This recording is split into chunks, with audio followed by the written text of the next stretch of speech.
So hello everyone, आज फिर से हम अपनी जर्नी पे जाना स्टार्ट कर रहे हैं।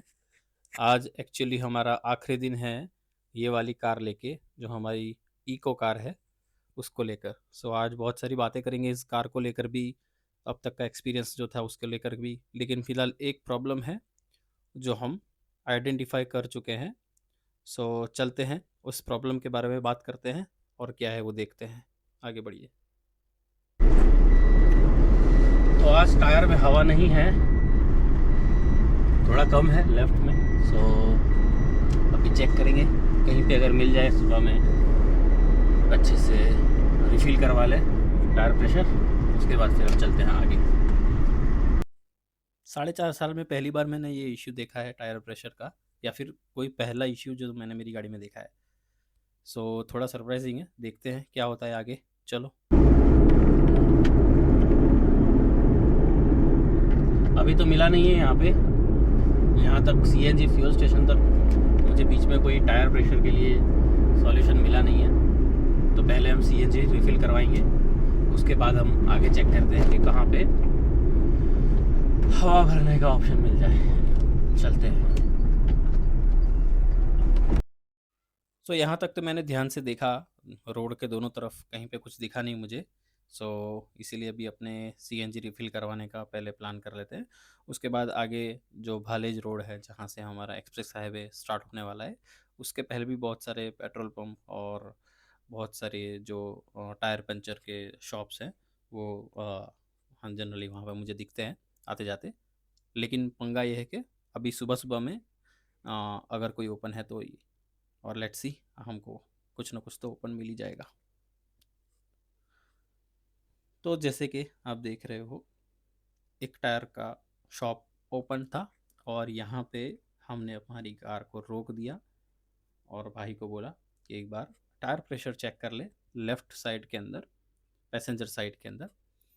अब उस भाई ने उस टायर प्रेशर को तो चेक किया ही, लेकिन उसके साथ साथ उसने बाकी सारे टायर को भी चेक करना स्टार्ट कर दिया। उसने चारों टायर को एक एक करके चेक किया, सारे टायर प्रेशर उसने चेक किया और उसने बताया कि कोई इश्यू नहीं है, और ना तो हवा का कुछ इश्यू है ना तो टायर का कुछ इश्यू है।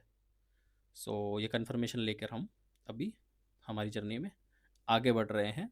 बस यही है अभी के लिए, तो चलो चलते हैं आगे क्या है। तो गाइस अपडेट ये है कि कोई प्रॉब्लम नहीं है, कि कोई भी टायर में कोई प्रॉब्लम नहीं है। मैंने उसको बोला लेफ़्ट वाले में मुझे थोड़ा इश्यू लग रहा है, लेकिन उसने बोला कि लेफ़्ट साइड में ऐसे ही होता है, और उसने मुझे दिखाया भी बाकायदा 40 के प्रेशर पे टायर है। सो आई थिंक प्रॉब्लम नहीं है।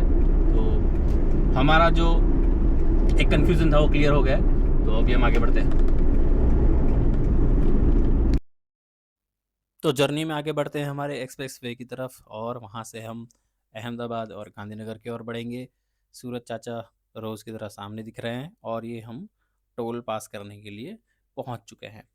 टोल पास करने पर हम बात करने वाले हैं, आज हमारी बहुत ही ज़्यादा अच्छी डिस्कशन होने वाली है हमारी इको कार के बारे में। सो अभी हम आ चुके हैं एक्सप्रेस हाईवे पे। सो यहाँ पर डेली ट्रक एंड कार्स का वही झमेला स्टार्ट हो चुका है जो हम डेली देखते हैं। अभी भी एक गाड़ी सामने देखिए, अगर मैं आपको बता पाऊँ बाद में। लोग लेफ्ट वाली साइड से ओवरटेक करते हैं, और ऐसा नहीं करना चाहिए क्योंकि बहुत ज़्यादा रिस्की है। आगे बहुत सारी ऐसी ट्रक होती है जो कभी ब्रेकडाउन की वजह से या फिर कभी ना कभी पैसेंजर की वजह से खड़ी हो रहती है। और जब भी कोई छोटी वाली कार, कोई एसयूवी या छोटी कार सेडान जब भी 100-120 पे होती है यहाँ पे, और साइड नहीं मिलता है, तो लेफ्ट साइड से वो लोग ओवरटेक करते हैं, जो बहुत ही ज़्यादा रिस्की होता है। तो अवॉइड करना चाहिए ये। आज हम इको लेकर आए हैं। हमने एक नई कार जो हमारी विक्टोरिस है वो परचेस कर लिए, कार डिलीवरी हो चुकी है। और आज के लिए मैंने ऐसा सोचा कि इस कार के अंदर फास्टैग तो आ गया है, लेकिन फास्टैग के साथ साथ जो मुझे एनुअल पास कराना है वो नहीं हुआ है अभी तक, तो मैं अब 1-2 दिन में करने वाला हूँ। और दूसरा एक ये भी रीज़न है कि जो बॉनेट है विक्टोरिस का, क्योंकि पिछले 4 साल 4 महीने से मैं इको चला रहा हूँ, तो मुझे जो आदत पड़ गई है कि मैं इको के बोनेट के हिसाब से, इको की गाड़ी की साइज़ के हिसाब से बहुत यूज टू हो चुका हूँ। और इसलिए मुझे यहाँ से टर्न्स लेने में या फिर टू एस्टिमेट के कितना डिस्टेंस रखना है आगे और पीछे गाड़ी के, ताकि कोई गाड़ी को टच ना कर दे, तो वो मुझे इको में बहुत अच्छे से फिट हो चुका है, दिमाग में उतर चुका है कि कितनी गाड़ी को डिस्टेंस पे रखना है। लेकिन विक्टोरियस में मुझे टाइम लगेगा, कहीं ना कहीं 1 वीक तो लगेगा ही। तो 1-2 दिन के लिए मैं ये इको लेकर ही जाने वाला हूँ, और उसके बाद फिर हम देखते हैं, और विक्टोरियस लेके हम हमारा डेली सफ़र स्टार्ट करेंगे। ये देखिए गाड़ी यहाँ पे ऑलरेडी है जो ब्रेक डाउन होकर रखी है। अभी होता क्या है ना कि ब्रेक डाउन है, कभी हैज़र्ड लाइट चालू है या नहीं है, कभी दूर से ऐसा लग रहा हो कि वो गाड़ी आगे जा रही है, क्योंकि कभी कभी ऐसा होता है कि इंडिया में तो आपको पता ही है, कभी साइड लाइट चालू रहती है, कभी दोनों लाइट चालू रहती है, कभी नहीं होती, कभी दोनों लाइट बंद होती है। और लोग भी इतने यूज टू हैं कि उसको इतना एस्टिमेट नहीं करते कि अगर इधर की साइड पे कोई गाड़ी है तो क्या वो इसकी स्पीड है या वो वहीं पे खड़ी है। और इसी कंफ्यूजन में, क्योंकि ये जो 2 लेन है वहाँ पर 2 ट्रक या फिर 2 गाड़ी ऑलरेडी चल रही है, और पीछे आने वाली जो गाड़ी है जिसको ओवरटेक करना है वो ऑलरेडी 80-90-100 पर है, तो वो सोचता है कि ना मैं लेफ्ट साइड से ले लूँ, और इसी वजह से फिर एक्सीडेंट होता है। ज़्यादातर एक्सीडेंट इस हाईवे पे तो ऐसे ही होते हैं। ये है, लेकिन आज की जर्नी कंटिन्यू रखते हैं। आज बात करने वाले हैं बजाज इको के बारे में। ये जो कार है उसके बारे में बात करेंगे। 4 साल 4 महीने हो गए हैं इस कार को परचेस किए हुए। मैंने बहुत कम चलाया है, लेकिन ऐसा मुझे लगता है कि मैंने मेरी गाड़ी को कम चलाया है शायद, क्योंकि ये जो गाड़ी है इतना कम चलने के लिए नहीं बनी है गाइस। अगर आप देखोगे तो लाइक मारुति सुजुकी में Eeco is like one of the most running car in India. और उसके अंदर आप अगर माइलेज की बात करें तो, बाय द वे माइलेज की बात करेंगे तो जो गाड़ी मैंने ली है वो भी माइलेज में 1 नंबर है, और क्लेम एवरेज भी अच्छा है। और जो गाड़ी के बारे में मैंने वीडियोस देखी है, जो मैंने रिव्यूज़ देखे हैं उसके बारे में भी, तो मुझे माइलेज के बारे में बहुत अच्छी फीडबैक मैंने देखी है उस गाड़ी की। और कहीं ना कहीं माइलेज में ये दोनों कार सेम इस पे आ रहे हैं, तो इसलिए मैंने वहाँ पे तो कोई मेरा चेंज होने ही नहीं वाला, ना तो मेरा डेली फ्यूल प्राइस भी कुछ चेंज होने वाला है। जो मेरा आनंद श्री गांधीनगर का जो डेली रनिंग रहता है वो सेम रहने वाला है, इको में भी और विक्टोरियस में भी। लेकिन इको इको है गाइस। तो पिछले दिनों में जा रहा था, 3 या 4 दिन पहले की बात है। उस टाइम पे जब मैं जा रहा था मैंने CNG फिल अप करवाया वहीं पे जहाँ से मैं डेली करवाता हूँ आनंद में। फिर वहाँ से मैंने स्टार्ट की अपनी जर्नी, ये वाला रूट था, और मैं गांधीनगर तक पहुँचा।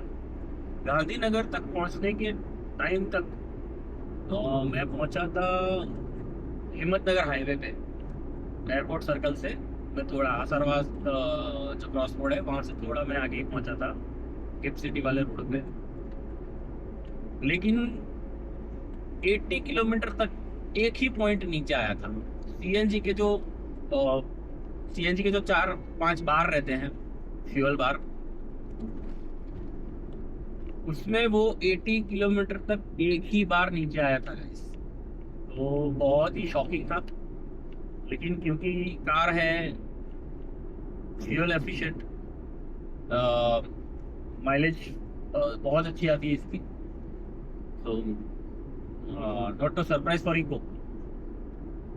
तो ये है,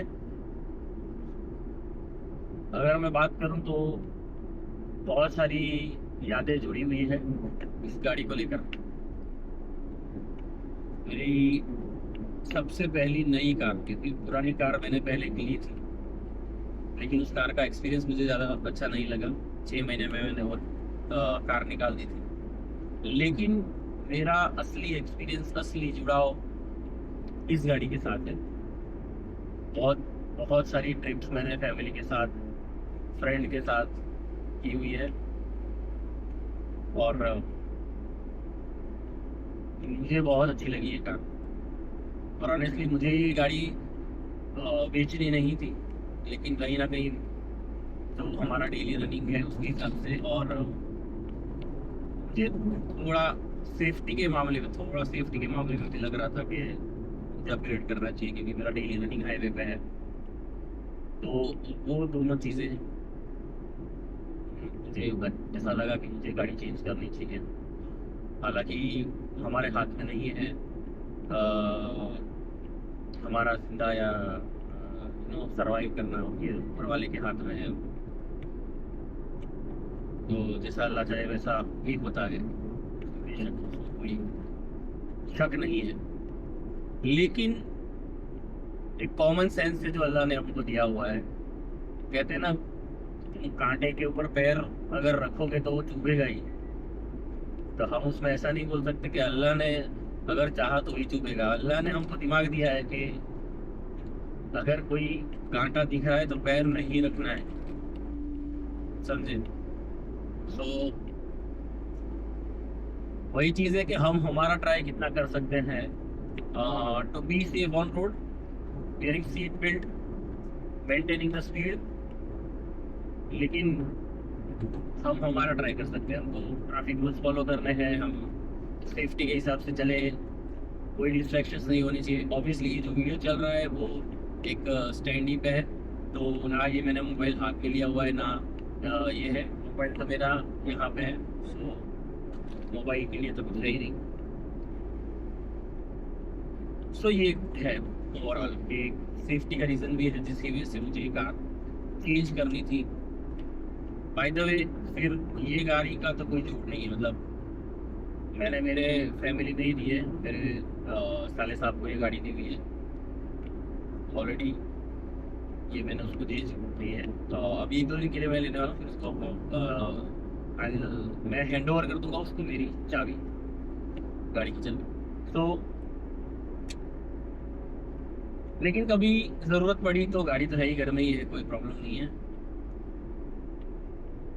तो ये है, लेकिन बहुत जुड़ाव है। डे वन जब मैं ये कार लेने के लिए गया था फैमिली के साथ, फिर मैं 2-3 ऐसी ट्रिप्स थी जो मैंने फैमिली के साथ करी। फिर मैं यहाँ से जब पुणे शिफ्ट हुआ था 2 साल के लिए, तो मैंने पुणे में जितना भी मैं रहा हूँ, मैं यही गाड़ी लेकर आता जाता था। आई नो ये थोड़ा अनकंफर्टेबल सफ़र रहता है जब आप 600 किलोमीटर इको लेके जाते हो। तो अगर किसी को बोलते हैं ना 600 किलोमीटर मैं चला रहा हूँ, कौन सी कार के साथ? इको के साथ। अरे मतलब कैसे चला लेते हो इको के साथ? लेकिन ये इको तो बॉस इको है, इसका कोई झूठ नहीं है। थोड़ा थकान कभी कभी लगती थी, लेकिन एफिशिएंसी भी अच्छी, और स्पेस इतना ज़्यादा कि जब भी हम पूना से आनंद आते थे, आनंद से पूना जाते थे, हमारे पास सामान वगैरह रहता था हमारा बहुत सारा, आने जाने के टाइम पे सारा टेक केयर हो जाता था। बाय द वे, ये जो हमने जो नई गाड़ी ली है विक्टोरिस, मारुति सुजुकी विक्टोरिस, उसके अंदर स्पेस के मामले में मुझे इश्यू नहीं आने वाला है। वाई? बिकॉज के ये जो विक्टोरिस है उसके अंदर भी स्पेस के मामले में सॉल्यूशन ऑलरेडी कर दिया है कंपनी ने। जो सीएनजी का जो टैंक आता है वो उन्होंने अंडर बॉडी कर दिया है।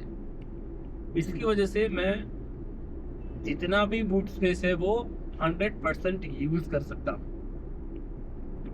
तो ये एक बड़ी बात है। जैसा इको में था, मतलब जब इको में है, वैसा ही स्पेस मुझे मिलने वाला है विक्टोरिस के अंदर। ये सारी बातें हैं इको के बारे में। इको की जितनी तारीफ करें उतनी कम है, क्योंकि इतनी इजी टू ड्राइव गाड़ी है ये, इतनी इजी टू ड्राइव है ये। मैं स्टीयरिंग हाथ में लेकर सिर्फ ऐसे चला रहा हूँ। मैं अभी 80 की स्पीड है। मैं अहमदाबाद बड़ौदा एक्सप्रेस हाईवे पे हूँ। यहाँ का जो स्पीड लिमिट है वो ओवरटेकिंग लेन में 100 का है और ये सेकंड लेन के अंदर 80 का है। तो मैंने 80 की स्पीड मेंटेन करी हुई है और मैं बढ़िया जा रहा हूँ, कोई इश्यू नहीं, कोई, हालांकि कोई ट्रैफिक भी नहीं है। अगर मैं आपको दिखा पाऊँ तो ये देखिए, कोई ट्रैफिक नहीं है, एकदम इजी टू ड्राइव हाईवे है। अब पता नहीं लोगों को यहाँ पे क्यों एड्रेनलिन रश हो जाता है और इतने अच्छे हाईवे को वो लोग मेंटेन नहीं कर पाते। तो जैसा मैंने बताया, ये जो लेन है वो सेकंड लेन है, जहाँ पे 80 की लिमिट रहनी चाहिए, जहाँ पे ट्रक्स और बसेस रहती हैं, और ओवरटेकिंग लेन है जहाँ पे 100 की स्पीड रहनी चाहिए। तो फिलहाल मैं वीडियो शूट कर रहा हूँ, मुझे कोई जल्दी नहीं है और मुझे ज़रा भी रश नहीं है कि मैं गाड़ी को इतना ज़्यादा स्पीड अप करके चलाऊँ। आराम से चलाएंगे, आराम से जाएंगे, क्या प्रॉब्लम है, रोज इसी रोड पे तो आना है। तो इसीलिए, और क्या बात करूं मैं इको के बारे में। पेट्रोल पे बहुत कम चलाया है, लेकिन मैं पेट्रोल रखता हूँ इसमें अच्छे से। सीएनजी कार के अंदर एक चीज़ है जो हमें बहुत ध्यान रखनी, ये जितने भी सीएनजी इंजन रहते हैं, अभी तो फिलहाल जो कंपनी है मारुति सुजुकी, हुंडई या फिर जितनी भी सीएनजी कंपनी फिटेड रहती है, जहाँ पर ट्यूनिंग है वो बहुत अच्छे से सेट की जाती है कि आपको पता ही नहीं चलता है कि वो सीएनजी पे गाड़ी चल रही है या पेट्रोल पे चल रही है। हालांकि एक हिट मिलता है आपको जब आप पेट्रोल पे शिफ्ट करते हो और जैसे आप एक्सेलरेशन देते हो ना, तो वो हिट आपको पता चलता है कि मैंने पेट्रोल पे गाड़ी चलाई है। स्पेसिफिकली मैंने इको की अगर बात करूँ तो, लेकिन फिलहाल इसके अलावा तो कोई नहीं है कि कोई स्पेसिफिक ऐसी कोई चीज़ मिले कि सीएनजी में अलग दिख रही है, पेट्रोल में अलग दिख रही है, ना कोई अलग से खर्चा है इसका। हाँ, सीएनजी का फिल्टर चेंज करवाते रहना चाहिए 3 साल में, इसकी वजह से एफिशिएंसी पे कोई इश्यू नहीं आता है। इसके अलावा जो मैं यूज़ टू करता हूँ डेली, वो ऐसा है कि पेट्रोल पे कम से कम 1-2 किलोमीटर चलाना चाहिए। सो पेट्रोल पे अगर तुम 1-2 किलोमीटर के लिए चलाओगे ना गाड़ी को, पहले पूरा जो फ्यूल पंप है, पूरा जो सिलेंडर है, वो पेट्रोल से अच्छे से लिक्विफाइड हो जाएगा और उसके बाद आप शिफ्ट कर दो सीएनजी पर। बहुत ही अच्छी इंजन की मेंटेनेंस रहती है उसकी वजह से। तो ये एक चीज़ है जो आप कर सकते हो। उसके अलावा स्पेस, मैंने आपको बताया कि स्पेस के मामले में कोई इशू नहीं है। मॉडिफिकेशन करवाया था मैंने इस गाड़ी के अंदर। मॉडिफिकेशन इलीगल नहीं करवाया था मैंने, पहले ही मैं बता देता हूँ। मॉडिफिकेशन करवाया था सेंट्रल लॉकिंग। इस गाड़ी के अंदर सेंट्रल लॉकिंग नहीं आता है। जब भी मैंने गाड़ी पहली बार ली थी और 4 डोर्स का और पीछे जो की जगह है जहाँ पे टूल है, वहाँ पर बहुत ही ज़्यादा मैनुअल रहता था कि चारों दरवाजों को मैनुअली बंद करना है। अगर पूरी फैमिली के साथ कहीं पे गए हो तो किसी ने बंद किया, किसी ने नहीं किया, कि सबको नहीं आता है और हम सबसे नहीं उम्मीद रख सकते कि इनको कार का डोर बंद करना आता है। मेरी फैमिली बहुत ही ज़्यादा हम लोग मिडिल क्लास से आए हैं, तो ये गाड़ी जो है पहली गाड़ी है। उससे पहले जो गाड़ी तो इतना ज़्यादा चलाया नहीं था, तो पता नहीं है मतलब कार के साथ कैसे मतलब डील करना। तो फैमिली को जहाँ पे भी हम लेके जाते थे, मैं लेके जाता था, दरवाजे नहीं बंद कर देता था। विंडोज़ वगैरह तो वो टेक केयर करते थे, लेकिन दरवाज़ा बंद करना थोड़ा मुश्किल होता था उनकी वजह से। हाँ, सो कमिंग टू पॉइंट, तो फिर मैंने सेंट्रल लॉकिंग करवाई, क्योंकि सेंट्रल लॉकिंग के करवाने से मेरा ये प्रॉब्लम सॉल्व हो गया कि जब भी सब लोग गाड़ी में है, उतरे हैं, ये है वो है, उसके बाद मैं कहीं पे बैठा हूँ, मुझे ना, अगर कोई फैमिली मेम्बर है जिसको दरवाज़ा खोलना है या फिर गेट खोलना है, तो मुझे उठना नहीं पड़ता है, या तो फिर मुझे उसको चाबी दे के उसको समझाना नहीं पड़ता है कि ऐसे ऐसे करो। तो वो सेंट्रल लॉकिंग से ये फ़ायदा हो जाता था। तो बहुत ही बढ़िया ये वाला काम हो गया था। और सिस्टम इसके अंदर नहीं था, म्यूजिक सिस्टम नहीं था। वो मैंने स्क्रीन डलवाया था 7 इंच का, ये जो स्क्रीन है वो मैंने करवाया था, लेकिन इसके अंदर मुझे थोड़ा इशू आ गया। बहुत ही ज़्यादा स्लो, बहुत ही ज़्यादा स्लो। मतलब आज तक मैंने उसको म्यूज़िक के अलावा कोई और चीज़ के लिए यूज़ नहीं किया। मेरी वाइफ यूट्यूब चला लेते, लेकिन मैंने इसको यूज़ नहीं किया है। मैं सिर्फ अभी यहाँ पे स्पीड दिख रही है बस, और टाइम दिख रहा है, तो उसके लिए मैंने इसको यूज़ किया। गाने वाने बजाने में ठीक है, क्योंकि मुझे चाहिए था गूगल मैप्स के लिए, मुझे गूगल मैप्स चाहिए था जो स्क्रीन के अंदर दिखे। होता है हर किसी का अलग अलग होता है। मुझे गूगल मैप्स चाहिए था कि मैं स्क्रीन लूँगा, इसमें गूगल मैप रहेगा तो मेरा फ़ोन फ्री रहेगा। तो कभी किसी का कॉल आ गया, कभी किसी को, तो फ़ोन मेरा फ्री रहेगा उस वजह से। और क्योंकि गाड़ी है तो सिस्टम अगर स्क्रीन है तो अच्छी लगती है। सो इसकी वजह से मैंने ये डिस्प्ले 7 इंच करवाया था और आउट साइड से फिटिंग करवाया था, लेकिन मज़ा नहीं आया अभी तक। बाकी ये सारी चीज़ें हैं कि मेंटेनेंस बहुत कम है गाड़ी का, कोई और खर्चा ही नहीं था, ये सब है। फिलहाल चालू करते हैं हमारी जर्नी आगे की, चालू ही है ऑलरेडी, लेकिन आगे की बात हम थोड़ी देर बात करते हैं, चलते हैं आगे। तो ये सब है आज के बारे में। अगर हम समराइज़ करें तो बहुत ही बढ़िया एक्सपीरियंस है कार के साथ। एक नंबर कार है, आपको लेने के बाद ज़रा भी तकलीफ़ नहीं होगी। सो ये मेरा अब तक का एक्सपीरियंस था। बाकी तो हमने जो बात करी रोड सेफ्टी के बारे में, इस हाईवे के बारे में, जैसे मैंने बात करी थी, ये देखिए जो कार जा रही है थर्ड लाइन से, हम अगर यहाँ पे बढ़ते हैं आगे तो बहुत ही ज़्यादा रिस्क हो जाता है, तो ये नहीं करना है। सो पहुँच चुके हैं अहमदाबाद में।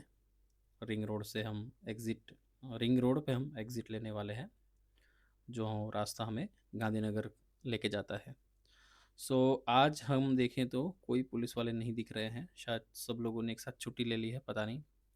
लेकिन हम सिटी में एंटर हो चुके हैं। लास्ट एक्सपीरियंस है इस गाड़ी के साथ। कल से तो फिर नई कार लेके हम आने वाले हैं, तो पता नहीं उसमें हमारी स्पीड क्या रहेगी, हमारा एक्सपीरियंस अच्छा ही होगा, बेटर ही होगा। लेकिन पहली बार लेके आएंगे तो देखते हैं कि कैसा रहने वाला है। फ़िलहाल इस कार में तो हमने बहुत ज़्यादा टाइम निकाला है, हमने बहुत ज़्यादा टाइम स्पेंड किया है इस गाड़ी को ड्राइव करते हुए, तो कोई तकलीफ़ अब तक नहीं हुई है। सो यही सारी बातें सोचते और डिस्कशन करते हुए हम गांधीनगर में एंटर हो चुके हैं। जैसे जैसे वक्त करीब आ रहा है, ऑफिस के बारे में चीज़ें दिमाग में चालू हो गई है कि क्या करना है, कैसे करना है, कौन सा काम पेंडिंग है, कल कौन सा काम था जो अधूरा छोड़ के, या तो फिर आधा काम करके मैं जब निकला था तो उस बाकी का आज फिनिश करके प्लान करने के लिए। तो वो सारी चीज़ें भी दिमाग में स्टार्ट हो चुकी है। जैसे जैसे ऑफिस करीब आ रही है वैसे वैसे घर की और पर्सनल चीज़ों को हम लॉग ऑफ कर देते हैं, और ऑफिस के बारे में जो काम और ऑफिस के बारे में जो चीज़ें रहती है हम उसको लॉग ऑन कर देते हैं। सो यही है, आज का व्लॉग यहीं पे एंड करते हैं। बहुत ज़्यादा बातें कर ली आज। सो तब तक अभी आप अपना काम कीजिए, मैं अपना काम स्टार्ट करता हूँ। आज के लिए इतना ही। Thank you so much, bye bye.